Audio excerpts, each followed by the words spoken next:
Tonight, we're going to explore one of the most dramatic climate events in human history. We'll trace how Earth went from warming to freezing overnight, how that sudden shift nearly derailed the dawn of civilization, and what it tells us about our own fragile relationship with climate today. This isn't just ancient history. It's a warning carved into ice and stone, a message from 12 millennia ago that still speaks to us now. Because if the climate could flip so suddenly once, what's to stop it from happening again? Our story begins not with the freeze, but with the thaw. To understand the shock of the Younger Dryas, you first need to picture what came before. For tens of thousands of years, Earth had been locked in the grip of the last ice age. Massive glaciers, some more than 2 miles thick, sprawled across North America, Northern Europe, and Asia. These weren't just patches of ice. They were continent-sized blankets of frozen water, heavy enough to press the land beneath them downward, literally reshaping the Earth's crust. Before we dive in, please consider subscribing and liking this video. Your support truly helps us continue this work. Thank you. At the peak of this ice age, about 20,000 years ago, so much water was locked up in ice that global sea levels were more than 300 feet lower than today. Where we now see coastlines, there were vast plains. The Bering Land Bridge connected Alaska to Siberia. You could walk from France to England. Indonesia's islands were joined into a single landmass. The world looked fundamentally different. But by around 14,000 years ago, something began to change. Earth's orbit had shifted slightly, altering how sunlight hit the planet. Greenhouse gases in the atmosphere were rising. Together, these forces started to warm the world. The great ice sheets began their retreat. Slowly at first, then with gathering momentum, the glaciers melted. Water poured into the oceans. Coastlines began their long march inland. And where ice had buried the land for millennia, life cautiously returned. This wasn't a gentle, steady thaw. It was dramatic and often violent. As glaciers melted, they released torrents of water that carved new valleys, created enormous lakes, and reshaped entire landscapes. Rivers swelled with meltwater. Forests spread northward, following the retreating ice. Animals moved into newly exposed territories. And humans, those resourceful survivors who had endured the worst of the Ice Age, began to see new possibilities. For the first time in thousands of years, the frozen world seemed to be opening up. Hunters followed herds of mammoth and bison into valleys that had been inaccessible during the Ice Age's peak. Gatherers found new plants sprouting in the warming soil. Communities began to settle for longer periods, rather than constantly moving with the seasons. In the Near East, groups we now call the Natufians started building more permanent stone houses, harvesting wild cereals, and storing food. They were taking the first tentative steps toward agriculture and settled life. This was a world of promise. The Ice Age seemed to be ending. The future looked warmer, greener, more abundant. Imagine the relief those ancient peoples must have felt, watching spring arrive earlier each year, seeing game animals multiply, finding reliable water sources where once there had been only ice. For generations born during this warming period, the old stories of endless winter must have seemed like myths from a forgotten time. But Earth wasn't finished surprising them. The retreat of the glaciers wasn't just about melting ice. It was about the release of unimaginable quantities of water. Picture this. In North America alone, as the Laurentide ice sheet, a wall of ice covering nearly all of Canada, began to melt. It created lakes so vast they dwarf anything we see today. The largest of these was Lake Agassiz, a body of water that at its peak covered an area larger than all of the modern Great Lakes combined. We're talking about an inland sea held back only by ridges of ice and sediment. These glacial lakes were ticking time bombs. When their ice dams failed, and they did fail repeatedly, the results were catastrophic. Imagine the force of multiple Mississippi rivers combined, all released at once. Entire valleys were scoured clean. Boulders the size of houses were carried dozens of miles downstream. The floods carved channels through solid rock and deposited layers of sediment hundreds of feet thick. One of the most famous examples occurred in what's now the Pacific Northwest. Geologists call them the Missoula floods.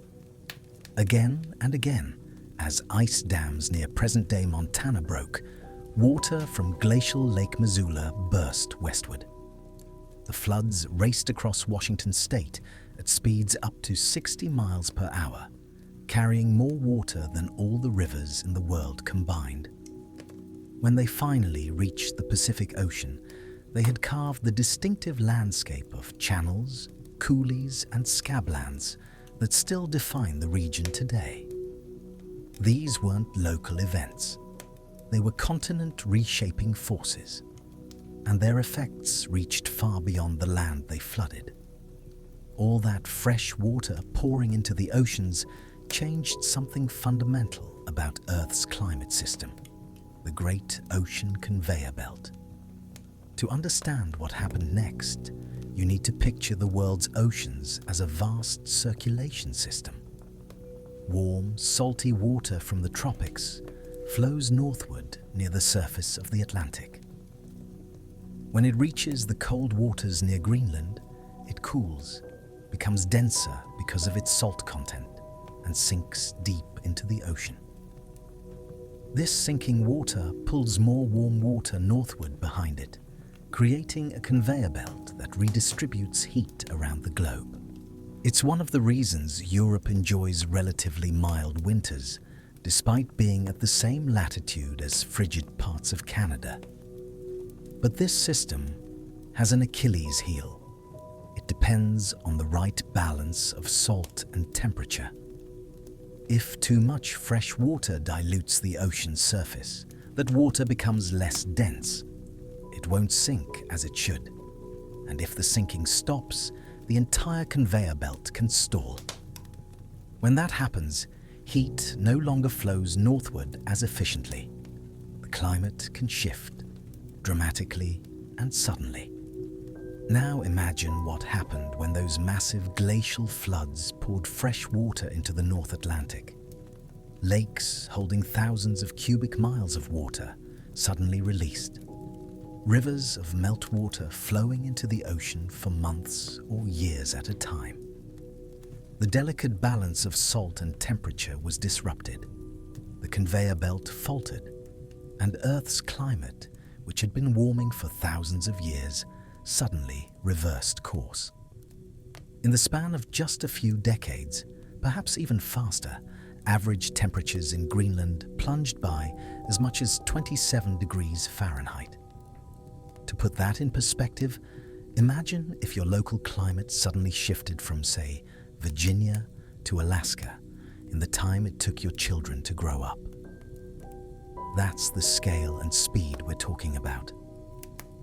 The change was so abrupt that ice cores from Greenland show the shift happening in layers of snow deposited within just a few years. This wasn't a gentle cooling, it was a climate catastrophe. And it marked the beginning of what we now call the Younger Dryas. For people living at the time, the change would have been shocking and terrifying. Imagine you're part of a community that had settled in a fertile valley. Your grandparents told stories of endless ice, but those seemed like ancient history. For your entire life, springs had been arriving earlier. Summers had been growing longer. Your people had started building more permanent homes, planting and tending wild grains, perhaps even corralling some of the goats that grazed nearby. The future looked secure. Then, within your lifetime, everything changed. The spring rains became unreliable. Summers shortened. Early frosts killed crops before they could ripen. The herds of animals your people had depended on began moving away, searching for better grazing. Rivers that had flowed year-round started freezing for longer periods. The plants you'd gathered for food no longer grew as abundantly. And the cold, that bitter cold that the old stories spoke of, came creeping back. This wasn't gradual enough to adapt to easily. It happened fast. Within a generation, the landscape transformed. Forests that had been spreading northward stopped their advance and began retreating. Birch and pine trees died back. The hardy grasses and shrubs of the tundra returned. That little Arctic flower, Dryas octopetala, spread southward again, which is why scientists named this cold snap after it. The pollen from those flowers, preserved in layers of ancient soil, marks the return of Ice Age conditions. The Younger Dryas wasn't just about cold temperatures. It brought a cascade of environmental changes. Rainfall patterns shifted dramatically. In some regions, it meant drought. In Africa, the Great Lakes shrank. Lake Victoria, Lake Tanganyika, these vast bodies of water that had supported fish and birds and human communities, dropped to lower levels. The Sahara, which had been greener during the earlier warming period, dried out once again. People who had spread into these marginal lands were forced to move, clustering around reliable water sources like the Nile Valley. In Asia, the monsoon systems weakened. The reliable summer rains that fed rivers and nourished crops became unpredictable. Communities that had depended on seasonal flooding for their survival suddenly faced uncertainty. In the Near East, where the Natufians had been experimenting with settled life and wild grain harvests, the cooling and drying made those grains less reliable. Some villages were abandoned, others adapted, but survival became harder. And then there was the fire. This is one of the most intriguing and controversial aspects of the Younger Dryas. Across multiple continents, in soil layers that date precisely to the beginning of this cold period, scientists have found evidence of widespread burning. Charcoal deposits, soot particles, microscopic spherules of melted rock, high concentrations of platinum and other materials that might indicate extraterrestrial impact. The evidence has sparked fierce debate about what actually triggered the Younger Dryas. Some scientists proposed what's known as the impact hypothesis, the idea that a comet fragment or asteroid exploded over North America around 12,800 years ago. The explosion, potentially occurring in the atmosphere rather than hitting the ground, could have ignited massive firestorms, thrown dust and debris into the stratosphere, and disrupted climate systems. Supporters of this theory point to unusual materials found in sediments from this time, including tiny diamonds that can form under the extreme pressures of an impact. It's a dramatic scenario. Picture it: a streak of fire racing across the sky, followed by an explosion brighter than 1,000 suns. Forests across an entire continent catching fire almost simultaneously. Smoke and ash filling the atmosphere, blocking sunlight and cooling the earth. Animals fleeing in panic, humans watching their world burn and then freeze. But the impact hypothesis remains controversial. Critics argue that the evidence is inconsistent, that many of the unusual materials can be explained by volcanic activity or natural wildfires rather than extraterrestrial impact. Most importantly, no impact crater from this time period has been found. Without a crater, skeptics say, the impact theory remains unproven. Whether or not a cosmic visitor played a role, one thing is certain. Fires did sweep across vast regions at the start of the Younger Dryas. The causes might have been natural.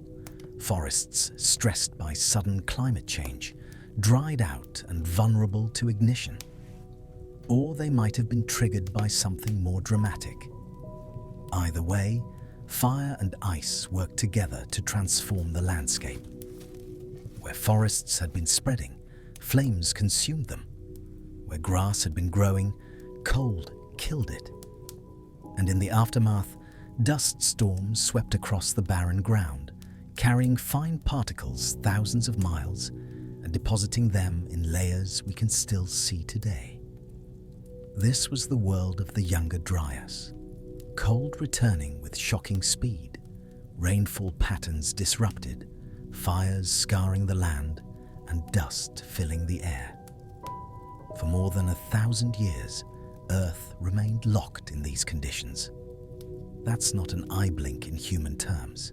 It's 40 generations. People were born, lived entire lives, and died without ever seeing the world return to warmth. The Younger Dryas became the new normal, the only reality that most people would ever know. And yet, humanity survived. More than that, humanity adapted in ways that would change our species forever. The question that haunts researchers is simple. How did our ancestors survive? Not just endure, but somehow transform crisis into opportunity. Because here's the remarkable thing. During the Younger Dryas, while the world was freezing and food sources were becoming scarce, humans didn't just hunker down and wait for better times. They innovated, they adapted. And in doing so, they set the stage for one of the most profound transformations in human history, the birth of agriculture. Think about the situation those ancient peoples faced. For generations, they'd been living in a world of increasing abundance. Wild grains like wheat and barley had been spreading across the Near East. Game animals were plentiful. Communities had started building permanent structures, investing in specific locations rather than constantly moving. They'd accumulated possessions, developed local knowledge of their territories, built relationships with neighboring groups. They had, in essence, begun to put down roots. Then the climate shifted. Suddenly, those wild grains weren't as reliable. The stands of wild wheat that had once been thick enough to harvest for weeks now only produced for a few days. The herds of gazelle that had reliably passed through certain valleys changed their migration routes. Lakes and rivers that had always held water began drying up at unexpected times. Everything that had seemed stable became uncertain. Faced with this crisis, humans had choices. They could have abandoned their settlements and returned fully to nomadic hunting and gathering, following resources wherever they appeared. Some groups probably did exactly that, but others chose differently. Instead of giving up on the crops that were failing them, they started actively managing them. They selected seeds from the heartiest plants. They cleared competing vegetation. They diverted precious water to irrigate fields.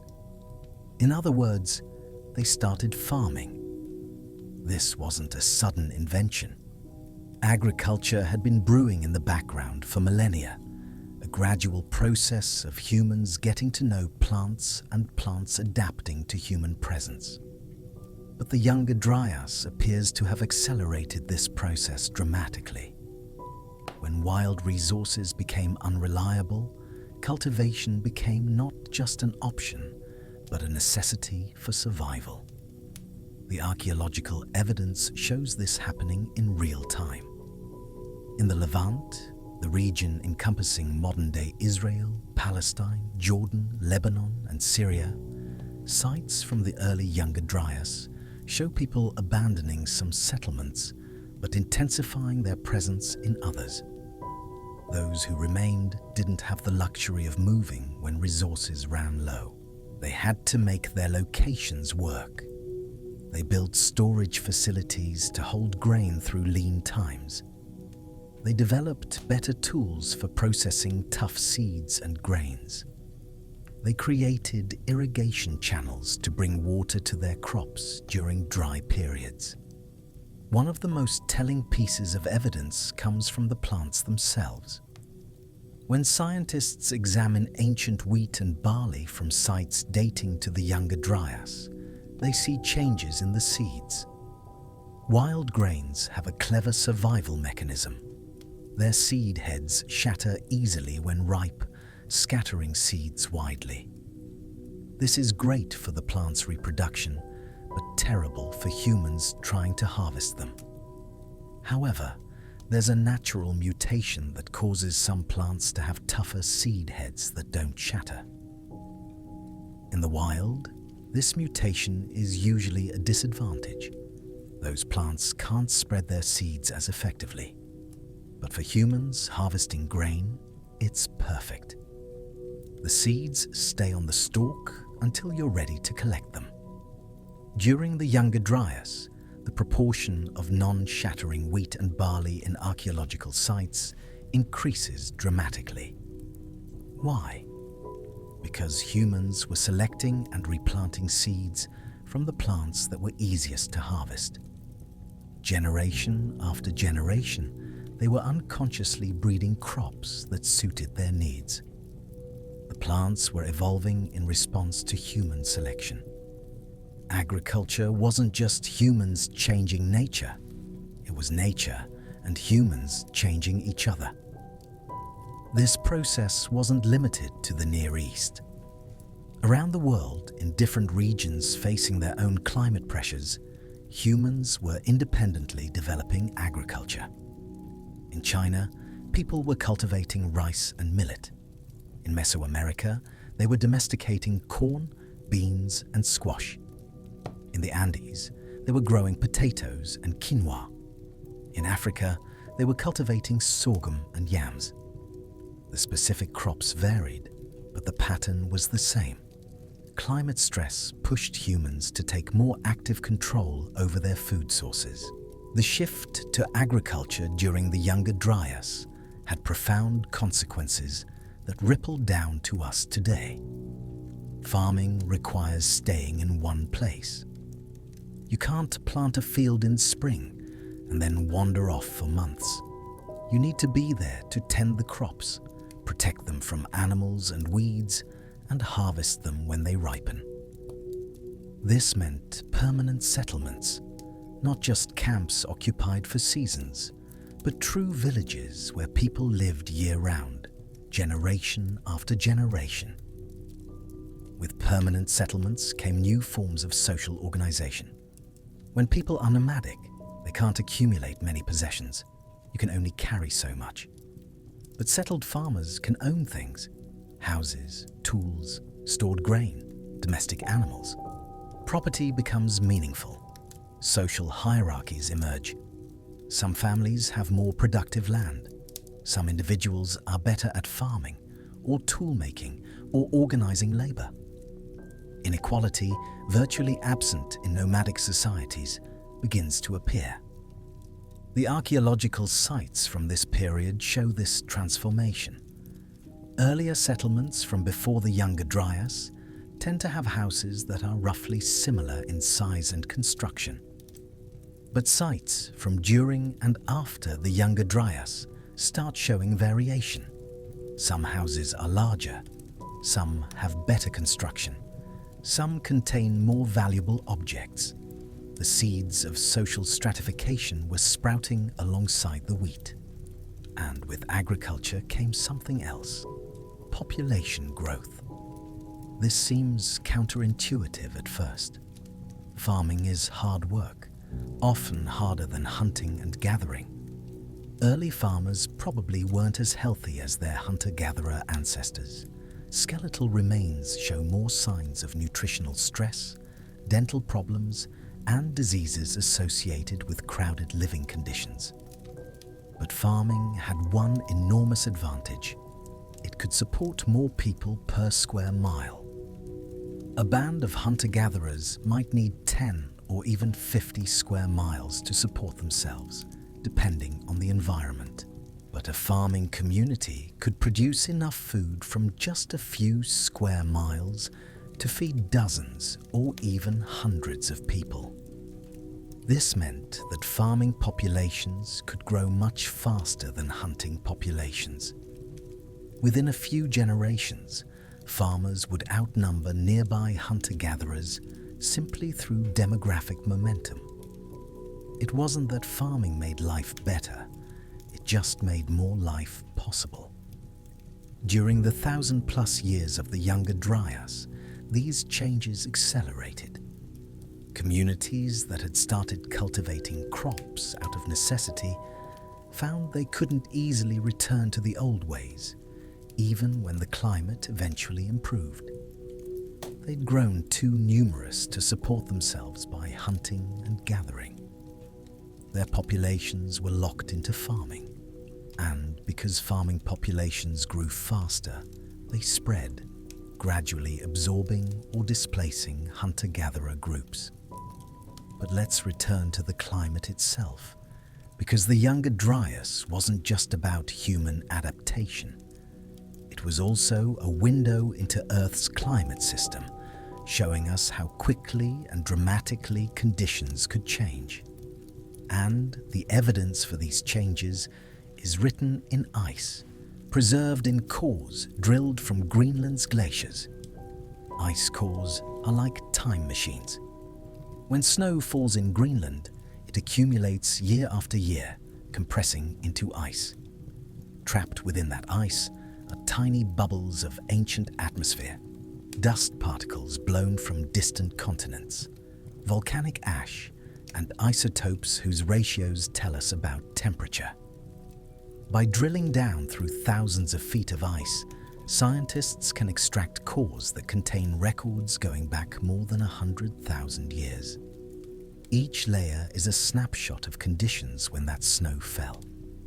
The ice core records from Greenland show the Younger Dryas with startling clarity. The transition into the cold period happened so abruptly that you can see it in the space of just a few annual layers, maybe a decade at most, possibly just a few years. The isotope ratios shift dramatically, indicating a temperature drop of around 15 to 27 degrees Fahrenheit, depending on the exact location. That's an ice age level shift happening within a human lifetime. But ice cores show more than just temperature. They reveal the entire atmospheric story. During the Younger Dryas, dust concentrations in the ice spike dramatically. This tells us that the world became drier and windier. With less vegetation to hold soil in place, dust storms swept across continents, carrying particles all the way to Greenland. The atmosphere itself became hazier, filled with suspended particles that would have made sunsets spectacular, but also blocked sunlight and contributed to the cooling. Chemical analysis of the ice reveals other clues. Concentrations of sea salt increase, indicating stormier conditions in the North Atlantic. Certain isotopes from the ocean show that the circulation patterns changed dramatically. And most tellingly, the composition of the ocean water itself shifted, indicating that massive amounts of fresh water had diluted the North Atlantic. Exactly what you'd expect if glacial lakes had dumped their contents into the ocean. Lake cores from around the world corroborate this story. In Europe, ancient lake beds show a sudden return to cold-adapted pollen types. Oak and elm trees disappear from the record, replaced by pine and birch, then by grasses and tundra plants. The same pattern appears in North America, Asia, and even high in the mountains of the tropics. This wasn't a local phenomenon. It was global, though the effects were strongest around the North Atlantic. Ocean sediment cores add another layer. The shells of tiny sea creatures called foraminifera, microscopic organisms that lived in the ocean and whose shells settled to the seafloor when they died, preserve information about ocean temperature and chemistry. During the Younger Dryas, these shells show that ocean circulation changed dramatically. The warm Gulf Stream, which normally brings heat from the tropics to high latitudes, weakened or shifted course. Deep water formation in the North Atlantic, that crucial sinking of cold, salty water that drives the ocean conveyor belt, slowed or stopped entirely. This is where the story gets genuinely alarming, because it shows us that Earth's climate system has what scientists call tipping points. For thousands of years, the planet had been gradually warming. Glaciers melted slowly. Temperatures rose incrementally. Everything seemed to be changing in a predictable, linear way. Then suddenly, a threshold was crossed. The ocean's circulation tipped into a different state, and the climate didn't just slow its warming, it reversed dramatically. The frightening implication is that climate doesn't always change gradually. Sometimes it jumps. And when it jumps, the consequences cascade through interconnected systems. The ocean's circulation changes, which affects atmospheric patterns, which affects rainfall, which affects vegetation, which affects dust and carbon dioxide levels, which feeds back into temperature. It's not a simple cause and effect. It's a web of interactions, and pulling one thread can unravel the whole tapestry. Scientists studying the Younger Dryas have identified what they think was the trigger: meltwater pulses from glacial lakes, particularly Lake Agassiz. But here's what keeps researchers awake at night. It didn't take much. The amount of fresh water required to disrupt the ocean circulation was significant, but not astronomically large. Estimates suggest that a discharge of fresh water equivalent to flooding the Great Lakes into the Atlantic within a few years could do it. That's a lot of water by human standards, but on a planetary scale, it's a hiccup. And it shows that our climate system, despite appearing stable on the scale of human lifetimes, is actually precariously balanced. Small changes in the right place can trigger enormous shifts.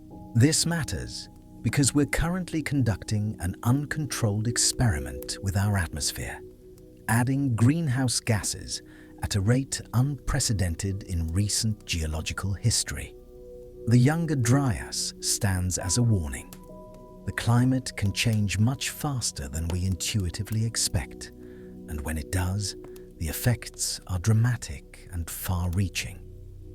The end of the Younger Dryas was as abrupt as its beginning. Around 11,700 years ago, the cold suddenly released its grip. Within just a few decades, possibly within a single decade, temperatures in Greenland jumped by about 15 degrees Fahrenheit. The ice cores show this transition happening even faster than the initial cooling. It's as if Earth's climate was locked in the cold state, held there by the disrupted ocean's circulation, and then suddenly snapped back to warmth. What caused this rapid warming? The most likely explanation is that the ocean circulation restarted. Perhaps the sources of fresh water draining into the North Atlantic shifted or diminished. Perhaps rising greenhouse gases and changing orbital patterns pushed the system past another threshold. Whatever the trigger, the conveyor belt resumed. Warm water flowed northward again. Heat redistributed around the globe. And Earth's brief return to Ice Age conditions ended as swiftly as it had begun. For people living through this transition, it must have seemed miraculous. Imagine being part of a community that had struggled for generations, adapting to cold and scarcity, developing agriculture out of necessity. Your grandparents had told stories of easier times, but you'd never known anything but the cold. Then, within your lifetime, the world transformed. Springs became warmer, summers lengthened. The crops your people had been carefully tending suddenly flourished. Wild game returned in abundance. Rivers flowed year-round. The future, which had seemed so constrained, opened up again. This wasn't a return to exactly the same conditions that existed before the Younger Dryas. The world that emerged was different in subtle but important ways. Sea levels were higher. The glaciers had continued melting during the cold period, just more slowly. Vegetation patterns had shifted. Animal populations had changed, with some species having gone extinct during the cold snap. And humans themselves were different. They'd crossed a threshold during the Younger Dryas. They'd become farmers. The warming that followed the Younger Dryas ushered in the period geologists call the Holocene, our current geological epoch, the last 11,700 years of relatively stable, warm climate. This is the world we know, the conditions under which all of recorded human history has unfolded. And it was during this warm, stable period that agriculture spread rapidly. Villages grew into towns and then cities, and civilization, as we understand it, emerged. The timing is not coincidental. The climate stability of the Holocene provided the foundation for everything that followed. Farmers could predict seasonal patterns with reasonable reliability.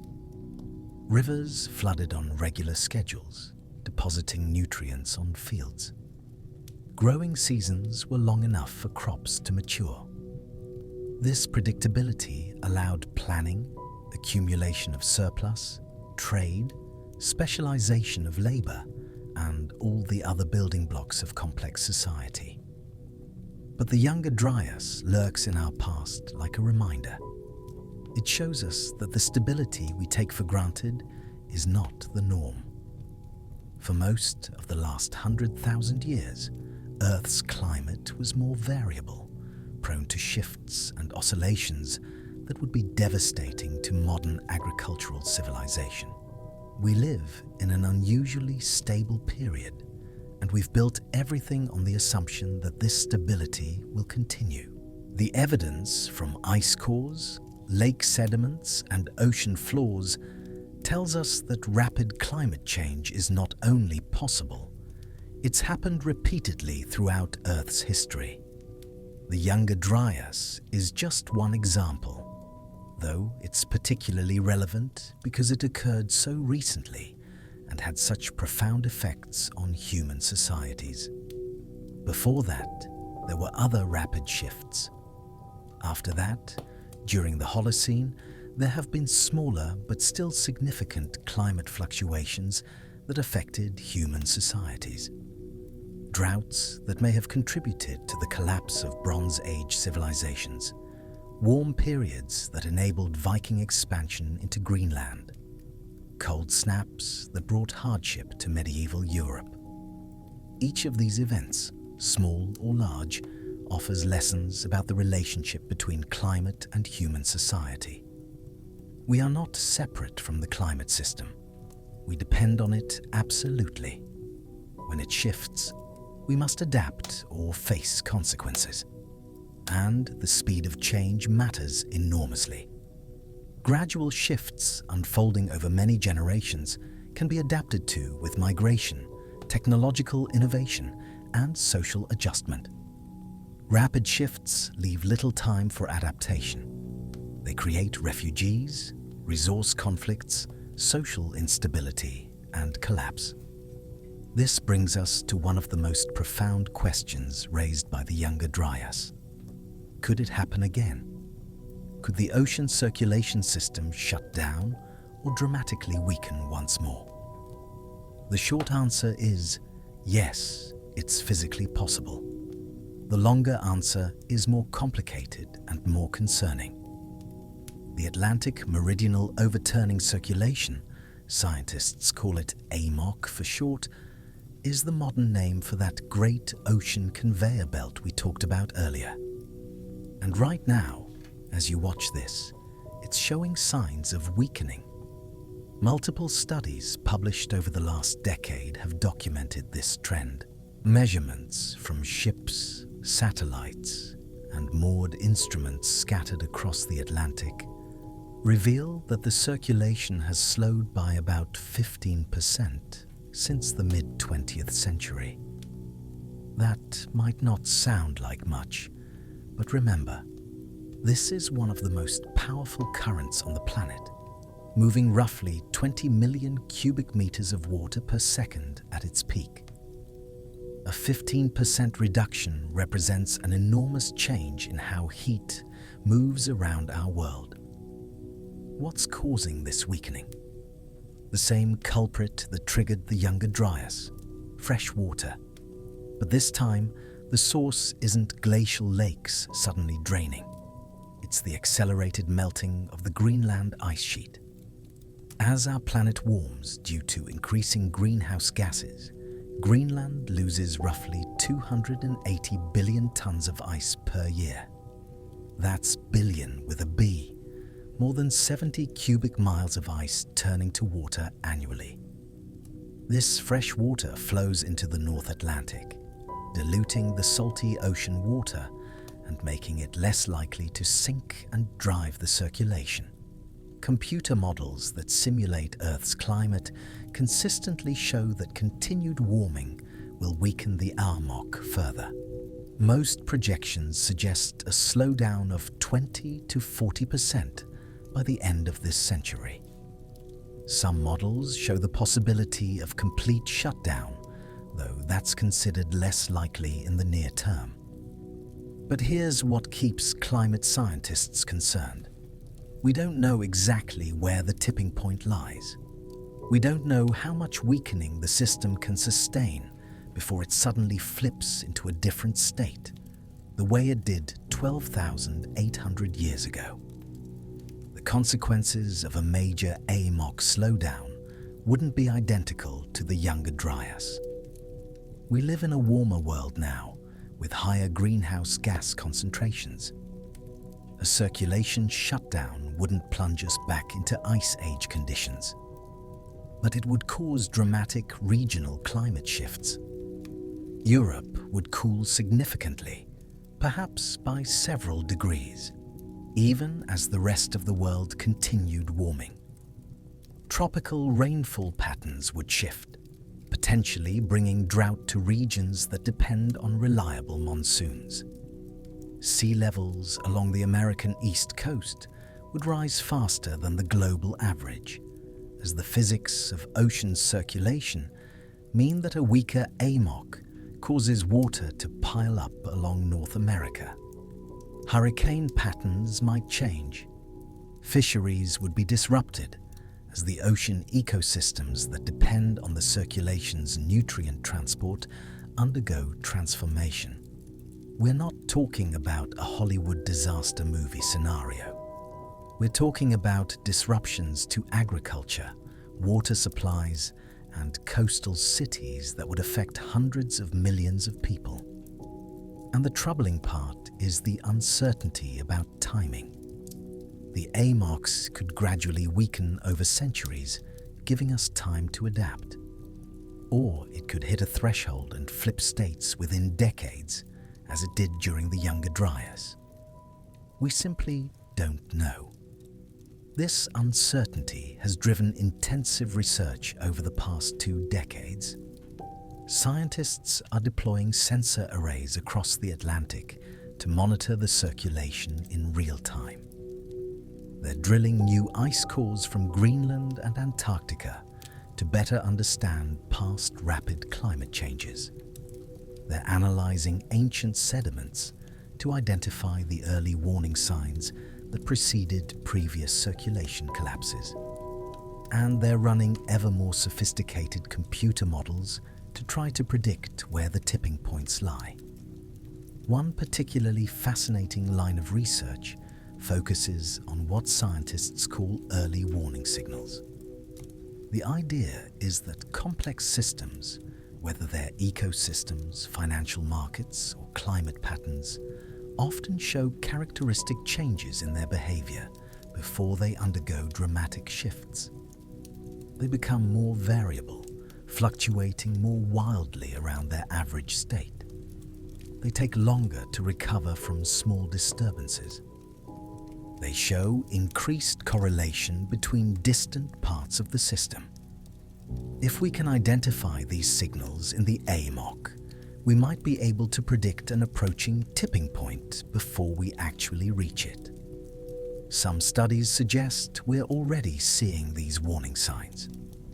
Statistical analysis of ocean temperature and salinity measurements shows patterns consistent with a system approaching a critical transition. But other researchers caution that the data is still too limited and too uncertain to draw firm conclusions. We're essentially trying to take the pulse of a planet-scale system that we've only been monitoring closely for a few decades. It's like trying to diagnose a patient's long-term health trends when you've only seen them for a few minutes. The European Union has funded a major initiative called Tipping Plus, scheduled to run through 2027, specifically focused on understanding climate tipping points, including the AMOC. NASA and the European Space Agency are planning new satellite missions to monitor Greenland's ice sheet and ocean circulation with unprecedented precision. In 2026, an international team will begin drilling what they hope will be the oldest ice core ever retrieved from Antarctica, reaching back 1.5 million years to better understand how climate and ocean circulation have interacted over deep time. These aren't abstract scientific exercises. They're attempts to answer a question with enormous practical implications. How much time do we have? How close are we to triggering changes that could unfold faster than our ability to adapt? The Younger Dryas offers both warning and hope. The warning is clear. Climate can change with shocking speed, and the consequences cascade through every aspect of life on Earth. Systems we think are stable can flip into radically different states. The comfortable, predictable conditions we base our planning on are not guaranteed to continue. But there's also hope in how humans responded 12,800 years ago. Faced with a world turning hostile, our ancestors didn't simply collapse. They innovated, they adapted, they developed new technologies and new ways of organizing society. The agricultural revolution, arguably the most important transformation in human history, was forged in the crucible of climate crisis. Necessity drove invention. Today we face a different kind of climate crisis, one largely of our own making. But we have advantages our ancestors lacked. We have scientific understanding of what's happening and why. We have technology that would seem like magic to people of the Younger Dryas. We have global communication and cooperation systems that allow us to coordinate responses across continents. And we have the ability, if we choose to use it, to modify our behavior and reduce the greenhouse gas emissions that are driving current changes. The question is whether we'll act quickly enough. The Younger Dryas happened over decades. Ocean circulation patterns can reorganize within years of reaching a tipping point. Human political and economic systems typically operate on slower timescales. We're good at responding to immediate crises, but poor at preventing gradual threats that haven't yet manifested in obvious ways. Yet, the geological record screams at us that by the time climate changes become undeniably obvious, it may already be too late to prevent further dramatic shifts. One of the most sophisticated climate models, run by researchers at the Potsdam Institute for Climate Impact Research, suggests that we may have already reduced the stability margin of the AMOC by about 40%. Think of it like this.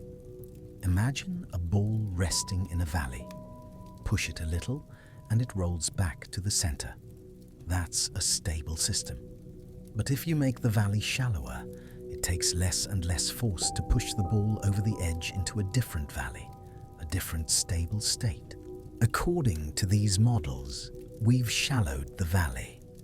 We haven't pushed the ball over the edge yet, but we've made it easier to do so. Other research focuses on Greenland itself, the source of the fresh water that's weakening the circulation. The ice sheet is massive.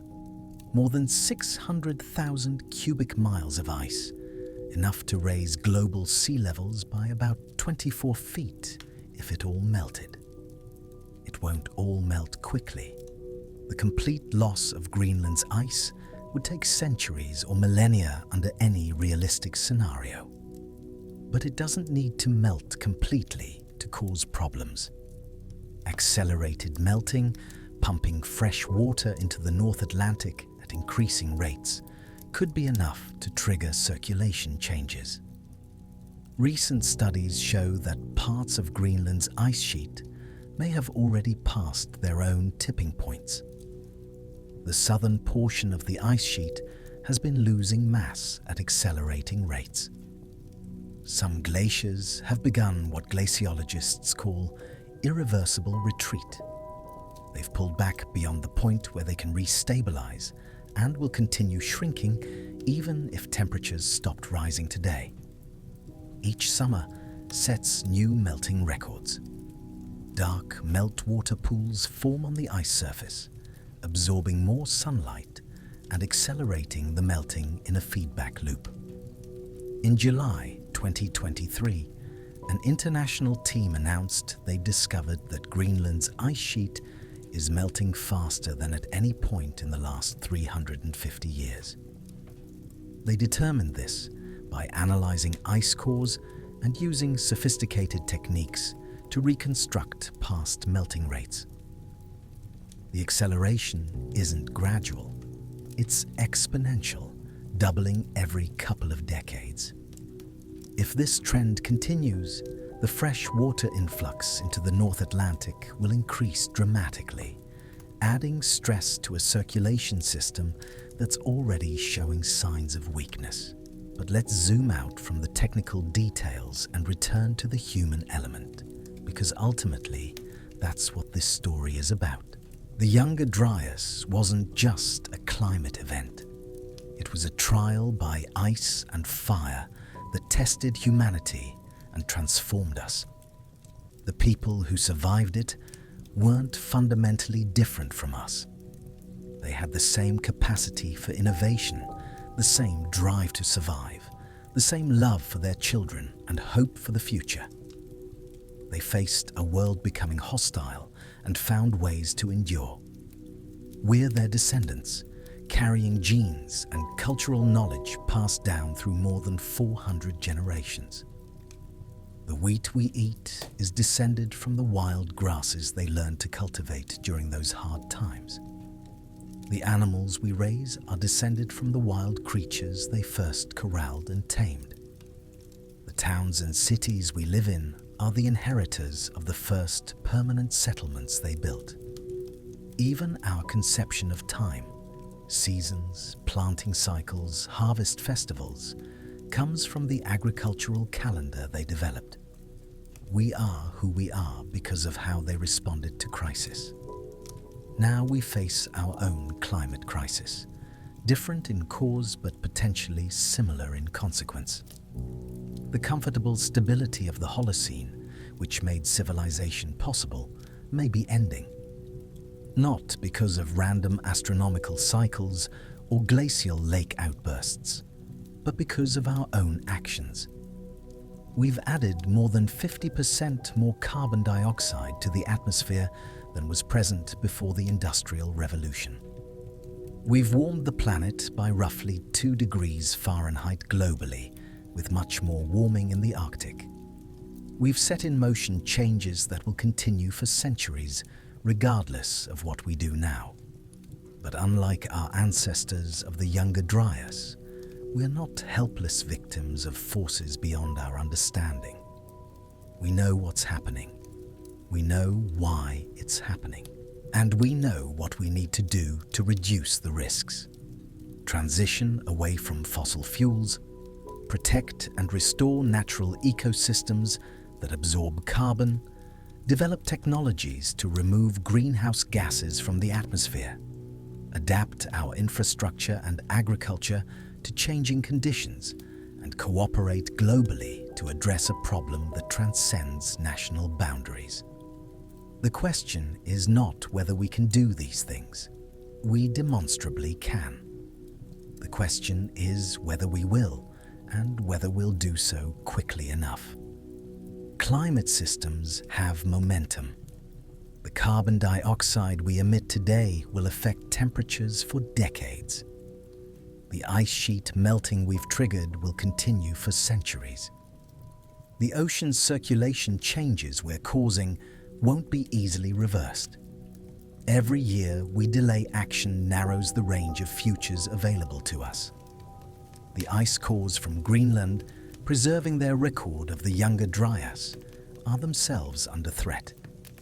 As the climate warms, even the deep ice is beginning to warm, and within decades, the oldest layers may begin to degrade, erasing the detailed record of past rapid climate changes. It's grimly ironic. We're in danger of destroying the very evidence that warns us about the dangers we face. So what does the Younger Dryas ultimately teach us? It teaches us that climate stability is precious and fragile. It teaches us that changes can happen faster than we intuitively expect. It teaches us that the impacts cascade through every aspect of life on Earth. But it also teaches us that humans are remarkably adaptable, capable of innovation under pressure, and able to transform crisis into opportunity. The people who lived through the Younger Dryas couldn't prevent it or stop it. They could only adapt. We have more options. We can still reduce the severity of the changes we're causing. We can prepare for the changes we can no longer prevent. We can make choices that help rather than hurt future generations. But we need to act with the urgency the situation demands, informed by the lessons carved into ice 12,800 years ago. As you go about your day tomorrow, think about this. Every stable moment you experience, the reliable water from your tap, the food in your grocery store, the electricity powering your home, depends on climate systems that we've taken for granted because they've been stable for all of recorded history. The Younger Dryas reminds us that this stability is not the default state. It's a gift, unearned, from a complex planetary system that can shift with stunning speed. Our ancestors survived one of the most dramatic climate reversals in recent geological history. They emerged changed, having invented agriculture and set human civilization on a new path. We face our own climate challenge now. The question is, what will we invent? How will we change? What path will we set for the generations who come after us? The ice remembers. The sediments remember. The ancient pollen preserved in lake beds remembers. They tell a story of a world transformed in the space of a lifetime, of ecosystems reshaped, of human societies tested and reformed. It happened once. Under the right conditions, it could happen again. But this time, we have knowledge our ancestors lacked. This time, we have the power to influence the outcome. The choice, ultimately, is ours. We can heed the warning frozen in Greenland's ice, or we can ignore it and hope for the best. We can act with wisdom and foresight, or we can let momentum carry us toward tipping points we may not recognize until we've already crossed them. The Younger Dryas shows us the stakes. It shows us the speed at which everything can change. And it shows us that humans, for all our flaws, have the capacity to adapt and endure. But adaptation is always costly. Prevention is better. Wisdom lies in learning from the past without having to repeat it. 12,800 years ago, our ancestors had no choice but to endure what came. We still have choices. We still have time, though less with each passing year. The question is whether we'll use that time wisely, or whether future generations will look back at this moment and wonder why we didn't act when we still could. The Younger Dryas is over. It ended more than 11,000 years ago, but its lessons remain frozen in the ice, written in the sediments, encoded in the very crops we eat and the civilizations we've built. It's a message from deep time, a warning from our ancestors who survived the unsurvivable. The only question is, are we listening?